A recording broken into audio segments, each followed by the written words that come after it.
The evening had settled over the city, painting the streets in shades of amber and gray. James sat alone on an old wooden bench in the park, listening to the rustle of leaves under the few passing feet. He wasn't sure who he was speaking to, maybe the empty sky, maybe just himself, but he knew he had to tell the truth. "I never thought love could hurt like this," he began, his voice barely above a whisper. "My son, Ethan, he was born with a rare heart condition. The doctors said the chances were almost zero, that his life might be painfully short. I remember the day we heard the diagnosis. The world just vanished. It was only him and me, and this crushing, paralyzing helplessness that wrapped around my chest like steel." James inhaled deeply, his eyes glistening in the fading light. "We tried everything. Medicines, surgeries, blood transfusions, nothing worked. His heart was like a fragile lantern, barely flickering, and every day could have been his last. I watched him weaken, saw the little joys in his eyes fade, leaving only quiet sorrow. And I feared losing him more than anything else in the world."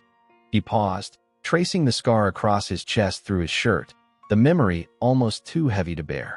"Then they told me about the transplant. A living donor. They said it was almost impossible, that it was unthinkable. But I looked at Ethan, at his tiny hands, at the hope in his eyes, and I knew I would do anything. Anything at all." The memory of the sterile hospital, the beeping machines, and the soft but urgent voices of the surgeons pressed in. They said it couldn't be done, that a human heart couldn't just be given. But love doesn't always follow the rules. I saw in him a life I could save if only I had the courage. James clenched his fists. I remember being put under, hearing the warnings about risks. But above all, I feared waking up and not seeing him. I remember the way he looked at me, full of pure, unshakable hope, and all doubt vanished. I agreed.